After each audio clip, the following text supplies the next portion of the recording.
name's Paul Whiteman. I'm the General Secretary of NAHT, and I'm fulfilling a purely ceremonial role today, which is very, very difficult for a General Secretary when they're given an audience. There's about 4 other speeches that I might just pull out to fill 45 minutes, but perhaps today's subject is too important.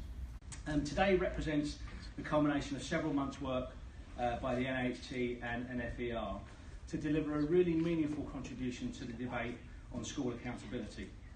It also marks the continuation of a fruitful discussion that we've been having with Ofsted and the DFE. And we're grateful for the contributions of so many from the education sector, most high-profile thinkers and policymakers too. And Amanda Spillman, thanks very much to you for your engagement throughout the work, and we look forward to hearing from you later this morning in what will no doubt be a lively discussion.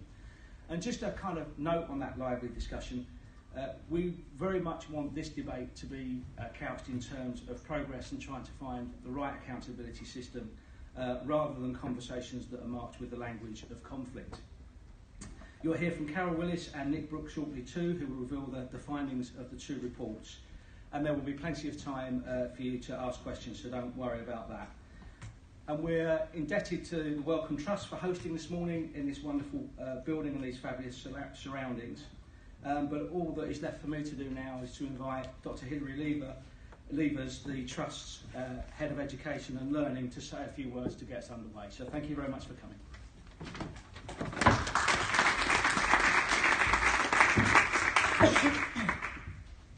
Good morning, everyone. I'm Hilary Levers, Head of Education and Learning here at Wellcome, and it therefore falls to me to tell you about fire procedures. We are not expecting a fire alarm. If one should occur, please just exit down the fire exits to our right, and we will take you on your way to a safe place. So, you're here at Wellcome. I'm going to explain a little about why you're here and why we care about science education and about the school accountability system. So Wellcome is a global, independent charity dedicated to improving human health. We do so through a range of investments, funding scientific research from the decoding of the human genome to new frontline drugs for malaria. But we're also very interested in the context of human health. And for example, we run Wellcome Collection. If you have time afterwards, I encourage you to go next door. It's a fantastic venue that looks at the connections between science, health, and art. But we also have an organisational priority to improve science education. And this is to ensure that we have the future workforce that we need for science and health, but also because we have a really genuine commitment to making sure that everyone can enjoy and appreciate learning science and be able to deploy it effectively in their lives, whatever they choose to do with them. So we share many of the concerns raised in this report about the impact of the accountability system and accountability pressure, including upon workload, teacher and pupil well-being, and curriculum narrowing. And thinking about how that impacts upon science, science is a core subject alongside English and maths, but it is not treated as so in the accountability system. So, for example, at primary level, our analysis of 2016 to 17 Ofsted reports found that less than half of them made even so much as a mention of science. Now, we wouldn't want it to be back in Key Stage 2 SATs. We saw the negative consequences of teaching to test, but we do need a way to raise its priority. And we know this is a need. Most primary school pupils have less than an hour and a half of science teaching a week, whereas we'd recommend 2 hours, and that's the international average of countries like ours. At secondary, we have a good number of students choosing science, and we're really pleased to celebrate that, but their wider experiences are not as rich as they have been. We know that they're starting their GCSEs and that constriction of subjects earlier. We know they're studying fewer subjects post-16, and their enrichment opportunities have been reduced. So our scientists of the future may well have memorised and be able to regurgitate the formulae, but they may be less able to think creatively and to understand the societal context of their work, and those are really important things for us. And that's why we agree with the argument advanced in the report that we urgently need to improve our accountability system, and that's why we're very happy to launch the report in a very long-winded way of explaining why you're all sitting here. We share in particular the author's interest in building the evidence base for school improvement and making sure that that's accessible and well shared, and also in investing in the professional development of school leaders. And we believe that teacher and leader professional development is the most effective way to raise the performance of the education system. We've put our money there, so we've invested £50 million over the last 15 years in teacher professional development, and we continue to advocate for wider provision. So I would also like to thank the Commission. It's been fantastic to read the report and see the breadth of evidence and expertise that has gone into producing a really thoughtful and powerful set of recommendations. And it left me feeling quite optimistic, which is a nice way to feel at the end of reading a report. It reflects the journey that we've been on. It notes the improvements that have been achieved, often with the help of the accountability system. And it highlights great practice where it exists. And I think we must continue to recognise and celebrate that, but actually some really concrete suggestions for how to share it on. It also shows the number of individuals and organisations really committed to working together to achieve system improvement. And I really welcome Paul's thoughts at the start about not taking this from a conversation of conflict, actually how can we move forward? So I would like to welcome you here this morning and encourage you to join us all in working together to help our education system achieve its full potential. Thank you.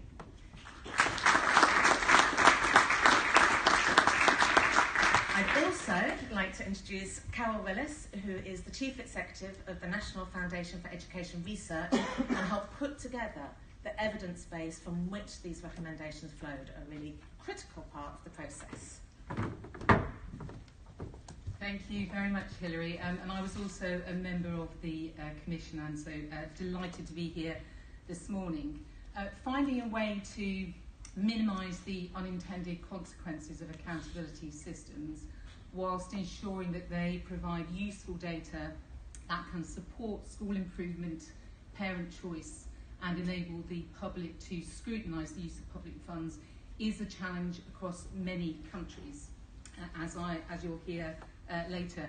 And that's why accountability is one of NFER's key areas of focus, and why we welcome the opportunity to work with the Commission.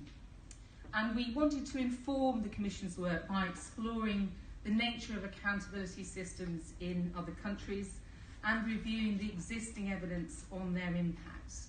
What do we know about the impact on the curriculum, on school standards, and on pupils and teachers?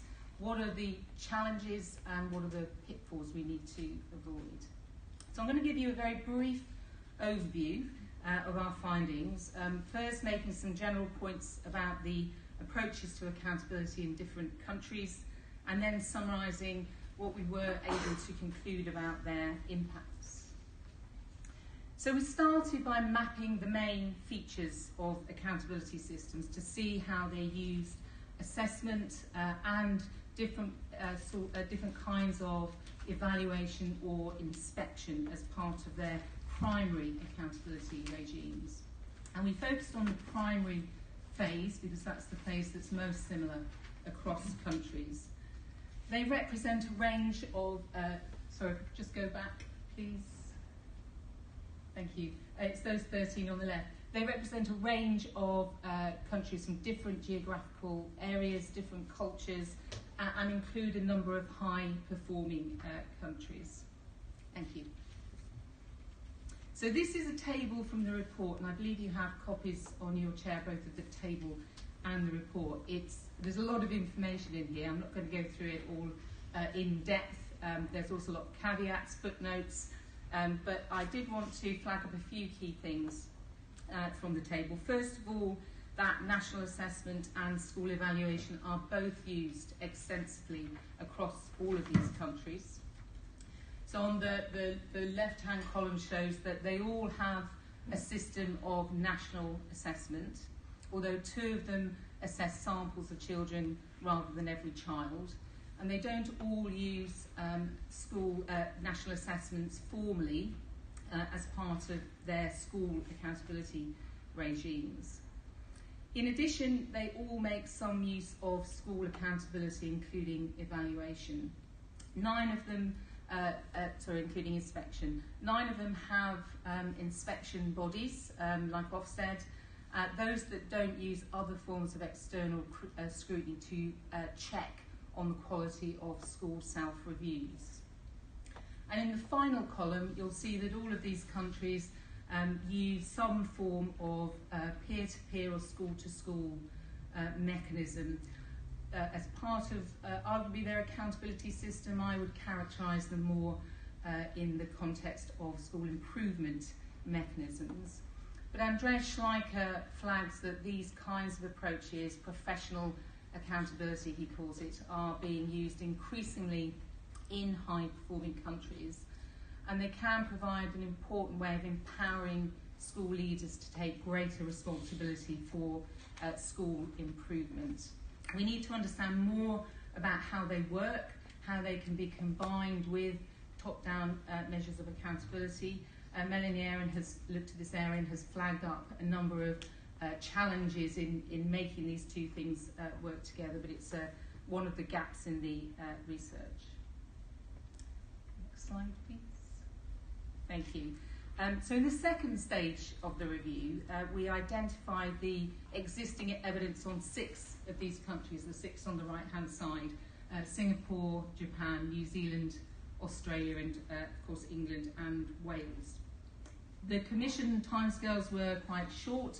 I would like to have looked at a lot more countries. I would like to have undertaken a lot more primary analysis, but we were constrained, so we tried to pick a range of countries with different, slightly different approaches to their accountability systems, and we looked at studies produced since 2010, so there's some caveats around the report. And it is clear from the literature that the pros and cons of accountability systems are widely debated across all of these countries, but there are very few quantitative studies that explore some of these issues fully. So I'm afraid I don't have any charts or graphs to show you today. We were, however, able to tease out some common themes in the literature. They won't be a surprise to any of you. They reflect many of the debates that we've been having in this country, but it is interesting that these issues arise across countries with different accountability systems and cultures. So here's a summary of the findings. Sorry, the text is a little bit small. I'll talk through them briefly. The top row is around the impact of accountability on curriculum. And one of the clearest findings from the report is the widespread concern about the potential for national assessments to narrow the taught curriculum and encouraging too much focus on those subjects that are actually tested. And this was raised in papers from most of the countries we looked at and echoes the points Hilary made at the start. Even in Singapore and New Zealand, where individual schools are not formally or primarily held to account using national assessment data, there are concerns about curriculum narrowing. So in Singapore, this relates to the high stakes nature of the primary school leaving examination, which dictates which track children then go on to in secondary. And in New Zealand, it's related to the introduction of national standards, not necessarily backed up by assessment. So this is a general concern. And literacy and numeracy, particularly in primary schools, are crucial building blocks for accessing the rest of the curriculum, of course, but inspection bodies like Ofsted have a crucial role to play in looking at a wider set of subjects and skills that schools provide for help their children to develop, as well as looking at the contextual information for and context for school performance. Those different parts of the accountability system need to work together to provide the right incentives for schools, and I think it's something that Amanda has spoken about a number of times, the importance of that broad and balanced curriculum. In terms of international benchmarking and the familiar issue of PISA shock, that we found the studies reporting that can also help to broaden the curriculum. Of course, it depends what is covered in these international assessments, but in Japan and Singapore, it has encouraged them to place a greater focus in their curricula on problem solving and independent thinking, for example. In terms of school standards, again, we identified very few studies that attempted to identify the impact of accountability on the quality of education in these countries. I think there's a little bit more in the US. We didn't have time to look at that in detail. And that's partly because it's difficult to do in a robust way. However, some of the studies we looked at did try and tease out some of the key principles that support an effective accountability system.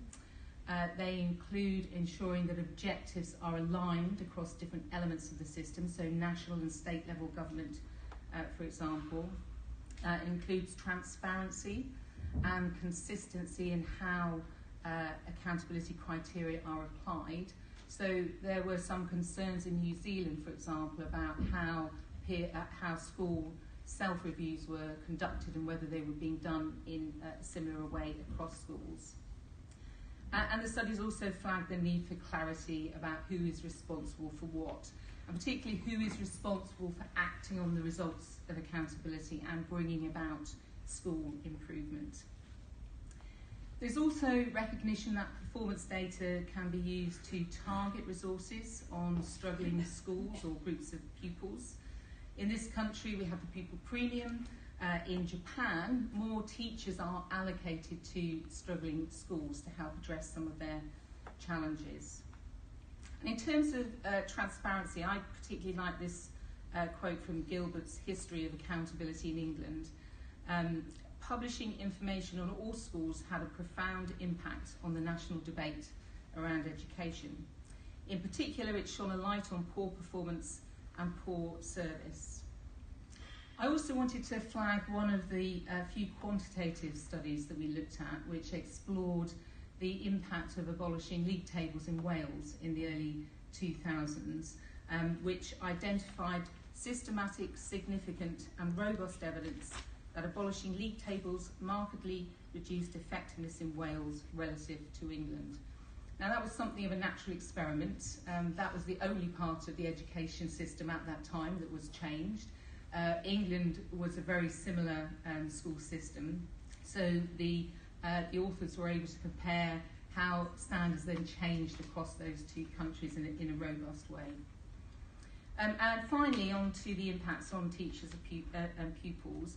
Surprisingly, again, we were unable to find any large-scale research within the parameters of our review of the impacts of accountability on workload and well-being of teachers and pupils. However, we know from our own research with teachers and school leaders in England that the accountability system can have negative impacts on workload, on teacher retention, and on the willingness of school leaders to work in challenging areas, and it would be helpful to have more information on how other countries are tackling these challenges. In terms of pupil well-being, we found a number of statements, not always backed up by evidence, about the negative impacts of test anxiety and pressure on children, but it's difficult to disentangle the impacts of accountability measures as opposed to the high stakes testing these high stakes for the individual child.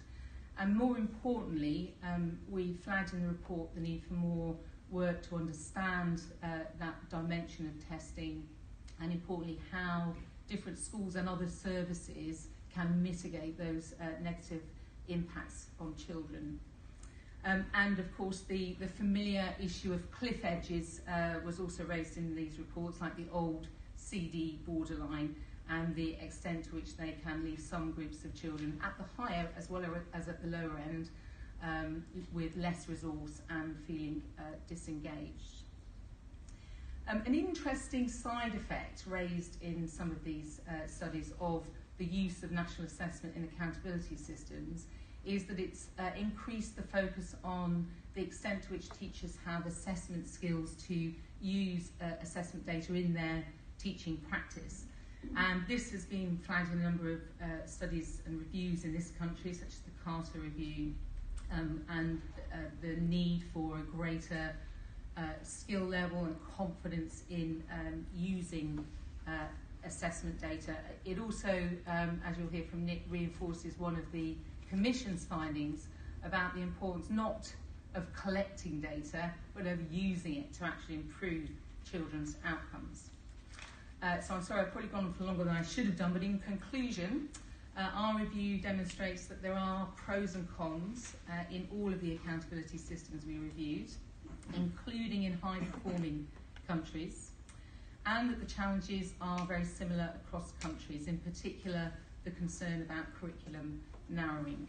Developing an effective accountability system which minimises these negative knock-on effects isn't easy, and different parts of the system need to work together to help create improvement. And that issue of professional accountability, I think, deserves more attention.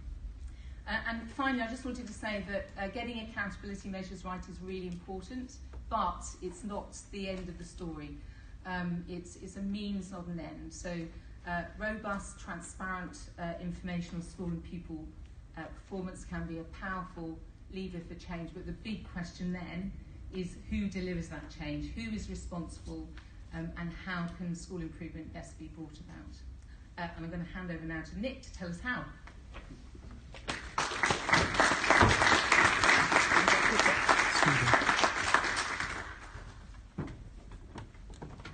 Well, thanks, Carol. And thanks to the team at NFER as well for the fantastic work that you've done in pulling that report together in such a quick time. Well, look, as Carol has indicated, the issues of accountability and its challenges are hot topics in many countries around the world. But what I find really surprising is that very little has actually been written about what the solutions to the challenges might be. And that's what the Commission set out to achieve. Our aims for it were threefold: to better understand how the current accountability arrangements were working, to come up with concrete actions for change for where we found things that were not working as they should, and set a new direction for the future of accountability, consistent with our ambition to have an education system that rivals the very best in the world. Over the next 10 minutes or so, I'm going to take you through the findings and recommendations of our report. But before I get into the detail of that, I'd just like to say a couple of things up front. First one is that it's absolutely right that schools are held to account. Children only get one chance at an education. It's right that we have systems in place to monitor the quality of education and take action where things are going wrong. Quite frankly, the stakes are too high not to. And secondly, that despite all of its challenges, it remains far preferable for schools to be held to account through an inspectorate that is fair, proportionate and reliable, and on the basis of data on its own. That all being said, the first conclusion of the Commission was that on balance, current accountability arrangements were doing more harm than good. Accountability systems should help, not hinder, the provision of excellent education. And yet for the majority of schools, those that are neither failing nor struggling, accountability is having a more negative than positive impact. Our report sets out 7 ways in which current arrangements are doing harm. Now, to address these issues, we make a series of recommendations in the areas of pupil performance data, inspection and school improvement, which I'm going to now take you through in turn. On pupil performance data, as NFER's report demonstrates, using pupil test results to hold schools to account can have significant unintended consequences if it is not interpreted and used carefully alongside other measures. Our report emphasises that those holding schools to account should accept the inherent limitations of data, but the Commission have gone further and identified changes that can increase the validity and usefulness of data for accountability purposes. Up front, we have said that performance data used for accountability should be presented as a 3-year average to ensure that annual data is not skewed by simple cohort differences year on year. Now, that might sound like a small point to some, but it is actually highly significant. We know that a shadow of fear hangs over many schools and school leaders annually, knowing that a single year drop in test results can result in an avalanche of interventions based on a presumption of school decline. Moving to 3-year averages will help reduce the noise in the data and thereby increase its accuracy and usefulness. There is strong evidence to show that comparing exam performance of two schools serving different types of communities is impossible to do meaningfully, and yet such comparisons form the basis, in one way or another, of many judgments made on schools. The Commission concluded that comparing performance of schools that have similar characteristics would provide a considerably more meaningful indicator of school effectiveness. Families of schools data appears the best option currently available for providing like-for-like comparisons. Each family contains at least one anchor point, a high-performing school, meaning that schools can be compared both to the average for their group, but also for the performance of the best, helping to keep ambitions high. And of course that is as true for schools serving the most affluent communities as the most disadvantaged ones. It does not gloss over raw attainment and progress. That information will remain in the public domain, and interest in it is unlikely ever to go away. But it can at least ensure that in telling the story of an individual school's effectiveness through inspection, that there can be a level playing field so that good teachers and leaders can be recognised as such, irrespective of where they choose to teach. Now, building on Secretary of State's announcement at NEHT's conference in May to reform coasting and floor standards, the Commission have recommended that the DfE should start using Ofsted's judgment of requires improvement as the trigger for funded support, rather than creating a new threshold standard. It's a rather obvious solution. If you're found to require improvement, then you will be able to access additional support quickly in order to make that improvement happen more rapidly. And by doing so, the government can be more certain that their offer of support to schools is being precisely targeted to the schools that genuinely need it, rather than simply being triggered by pupil test results falling below an arbitrary data level. Moving to inspection. Now, standards in education have transformed in the last 25 years, and Ofsted have been part of that transformation.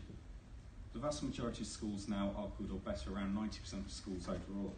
And inspection itself now looks dramatically different to when Ofsted first started 25 years ago. Yet while inspection teams got smaller and the time on site has got less, the weight of expectation on inspectors as to what to cover and the level of assurance expected of it has not really dropped at all. If anything, arguably, it's increased. Ofsted's resources are stretched, and inspectors themselves report that inspecting schools against the current framework is becoming an impossible task. The Commission believe that we need an honest reappraisal of the capacity and purpose of the inspectorate. With limited resources, we believe Ofsted should focus attention where it can make the greatest impact, rather than spreading itself too thinly. The report proposes a new role for Ofsted, focusing on identifying failure and providing a strong diagnostic to those schools that are struggling. These are the areas where they can have real positive impact. Even on short inspections, any Ofsted inspector worth their salt should be able to quickly identify schools which are failing. Likewise, it must be possible on a full inspection of a school to provide a much stronger diagnosis of issues to enable a better targeting of support to actual need. Observing sign of decline is one thing, but it's a different order of expectation to believe that the inspectorate could provide a reliable, qualitative judgment on how good a good school actually is in very limited time, without judgments being overly determined by pupil outcome data. The Commission therefore concluded that Ofsted do not have the capacity to form robust judgments of excellence within the system, and recommend that the outstanding judgment should be removed. Now, this is just not a pragmatic solution in light of resource constraints at the inspectorate. Securing an outstanding judgment has become a goal in itself, rather than simply being seen as a snapshot description of where the school is on their journey to excellence. Instead, outstanding does not describe the pinnacle of educational excellence. If it did, arguably, no one should ever achieve it. Outstanding can lead to a plateauing of standards as school teams become resistant to disrupting the apparent winning formula. We've heard from head teachers who have taken over previously outstanding schools that can be a barrier to them getting their staff on side. There are few incentives for strong schools to lend their strength to those that are struggling, if by doing so it weakens them at their next inspection. And there is really strong evidence to suggest that the outstanding grade is significantly influenced by a school's cohort. In other words, an outstanding judgment can be as much a reflection of the community served as the quality of education provided by the school. And of course, the label fails to take account of the circumstances in which success was achieved. It does not follow that leaders who succeeded within a single context could offer meaningful support to all schools in all circumstances.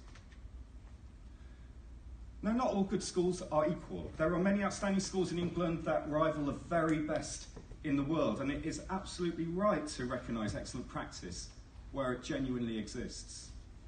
So the Commission recommends that a new approach to identifying excellence is developed. Critically, in order to avoid the negative incentives outlined, this should be anchored within school improvement arrangements, owned by the profession and separate from the potentially damaging effects of the accountability system.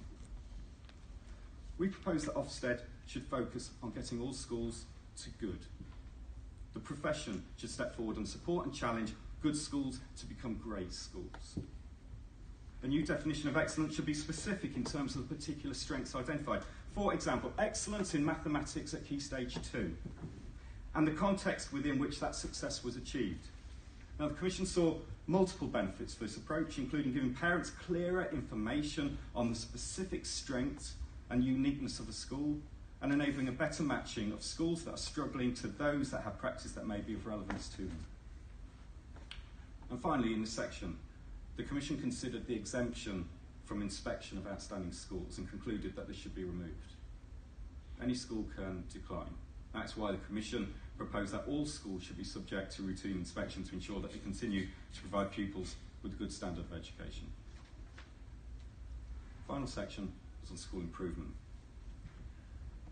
What became abundantly clear to me as I spoke to colleagues up and down the country as part of this review was that the fear of accountability has fundamentally changed the way in which leaders are leading their schools. It's created workload and it's encouraged offensive behaviours. One of the most concerning aspects of that has been the excessive use of data tracking processes within schools. These have become no more than a comfort blanket to those being held to account, whilst offering little tangible benefit to those teaching or being taught. The day-to-day use of data and management information systems to track progress and predict outcomes is far out of proportion to the gain that can be achieved from it. Yet, the implementation of such systems has passed as an example of good leadership grip in the eyes of inspectors and some governing boards. Tracking progress is not the same as using data to improve learning. Obsession with excessive data collection alone is likely to have a negative impact on pupil progress, as it distracts attention from other activities that have a more positive effect. Now, it's extremely helpful that Ofsted have clarified their position on data recently to schools and to their own inspectors, but this in itself will not be enough to change behaviours that have become embedded over a number of years. We need to redress the balance, reassert the professional behaviours, practice and knowledge required of school leaders to achieve excellence. We believe that it's the College of Teaching that's best placed to do this on behalf of the whole profession. In recent years, there have been a number of false starts to the self-improving school system, in part because the incentives in the system have been working against it. High-stakes accountability have driven unhealthy levels of competition between schools, resulting in behaviours that can block improvement rather than support it.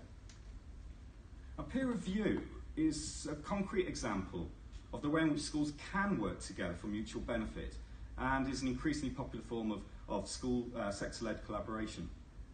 However, more widely, views are mixed as to the reliability and robustness of various approaches to peer review. Now, the Commission could see a future where peer review was the norm, not the exception in schools, where schools regularly engage in open and challenging review of their strengths and vulnerabilities with one another to sharpen their focus on improvement. The Commission recommend that we need to understand more about the characteristics of reliable, robust, replicable peer review by evaluating existing provision before attempts are made to take this to scale across the country. And also to consider the merit in developing national accreditation arrangements to ensure consistency and quality. Building strong peer review arrangements could provide the opportunity for further reducing top-down accountability in the long term. Now, what served us well for the last 25 years will not serve us well for the next quarter of a century. We believe that the proposals outlined in this report are both pragmatic and have the potential to remove many of the negative impacts currently experienced. It was intended to be a constructive contribution to start a debate that is urgently needed on the future of accountability, and I believe it more than delivers on that ambition.